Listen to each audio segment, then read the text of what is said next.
You will spend roughly 90,000 hours of your life working. That's 1/3 of every waking hour you will ever have, from your first job to the day you retire. 90,000 hours in exchange for money, in exchange for survival, in exchange for a life that mostly happens on weekends. And here's the thing nobody tells you. For 99% of human history, that number was 0. Not because life was hard and short and brutal, not because people were too busy fighting off predators to count, but because for the overwhelming majority of human existence, the entire concept of a job, of trading your time to someone else for resources, simply didn't exist. So the question isn't just what did ancient humans do all day? The question is, what does a human life actually look like when nobody owns your time? Let's start with the research, because this isn't guesswork. In 1963, anthropologist Richard Lee did something that seems obvious but had never really been done before. He followed the Jew Swansea people of Botswana, one of the last groups on Earth still living a hunter-gatherer lifestyle, and he timed everything,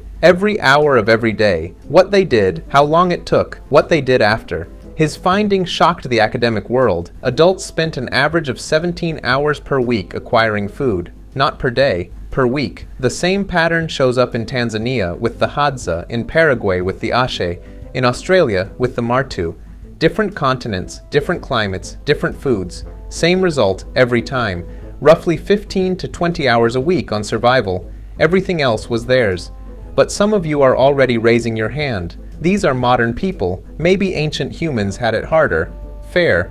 So let's look at the bones. When archaeologists compare ancient human skeletons to the skeletons of early farmers, the people who came just after, the first people to have something resembling work, the difference is staggering. The farmers were shorter, their spines show the damage of repetitive labor, their teeth were rotting from grain-heavy diets, their bones reveal nutritional deficiencies, they died younger. The hunter-gatherers before them, taller, stronger bone density, better teeth, less joint damage. The skeleton of someone who was not grinding themselves down. The bones are a record. And what they record is this.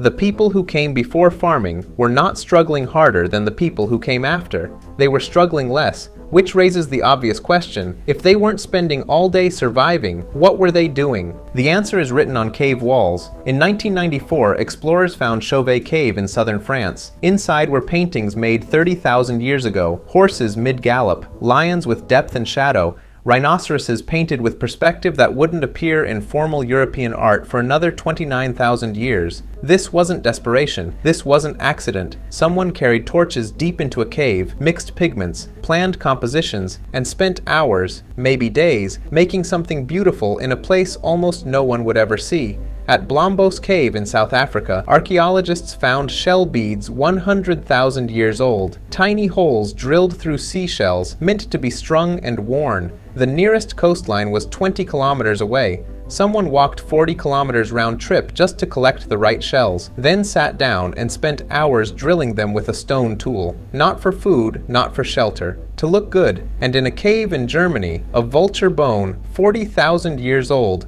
carved into a flute with 5 perfectly spaced finger holes. Someone understood pitch. Someone understood music theory before music theory had a name. This is what humans did with free time. Not nothing, not sleep. They made art, they made jewelry, they made music, because that's what humans do when no one is telling them what to do. So let's actually walk through a day. You wake up at dawn. The fire is still warm from the night before. Someone feeds it. You eat. Leftover meat, some fruit, whatever was stored. Breakfast is slow, there's no rush. Mid-morning, a few people might go out. But here's what the movies always get wrong. This doesn't happen every day. If yesterday's hunt was good, there's food, you stay. So instead you work on something, sharpening a spear point, weaving, scraping a hide. But there's no clock, no quota. You stop when you want to stop. You're building skill because skill earns respect, because being good at things is satisfying, not because someone is timing you. If a hunt happens, it's not a sprint. Humans are persistence hunters. We track an animal at a steady jog for hours, sometimes half a day, until it overheats and collapses. We are the only species on Earth that can run and sweat at the same time effectively enough to outlast any other animal. The hunt is long, methodical,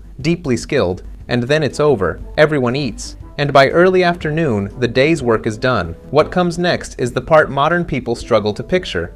Nothing in particular, and everything that matters. Anthropologist James Woodburn documented that the Jew Huansi spend around 6 hours a day in pure social time, not working, not sleeping, just being with people, talking, laughing, playing with children, grooming, telling jokes. This sounds like wasted time. It wasn't. In a world with no police, no courts, no contracts, no money, your only real security is other people. If you're generous, if you're funny, if you're trusted, people share with you when you're hungry. If you're not, they don't have to. So you invest in relationships the same way a modern person invests in a retirement account, consistently, daily, because your future depends on it. Then the sun goes down, and this is where it gets interesting. Anthropologist Polly Wiesner spent years analyzing recorded conversations from hunter-gatherer groups. During the day, talk was practical, logistics, mild complaints, planning. But at night, around the fire, 81% of all conversation shifted to stories. How the world began, what happens after death, a journey someone's grandfather made, a spirit that lives in the river, a hero who did something impossible. Around a fire, in the dark, with full stomachs, humans began asking the questions that would eventually become religion, philosophy, and science. Every god ever worshipped, every creation myth ever told, every question about death and meaning and what's out there beyond the horizon, all of it started at night, around a fire when the work was done and the mind had nowhere else to go. Then, about 10,000 years ago, something shifted. A few groups in the Middle East began planting seeds, domesticating animals, settling in one place, agriculture. And agriculture is, by the skeletal evidence, a step backward in almost every measurable quality of life. More labor, worse nutrition, more disease from living in dense populations near livestock. The bones don't lie. Early farmers had it harder than the hunter-gatherers who came before them. But agriculture did one thing nothing before it had ever done. It fed more people, and more people meant you needed more food, and more food meant more farming. And within a few generations, the population had grown too large to go back. The old way of life was gone, not because it failed, because it succeeded so well at making humans that eventually there were too many of us to live that way anymore. And then, for the first time in human history, the idea that your time belonged to someone else in exchange for something you needed. The job was born.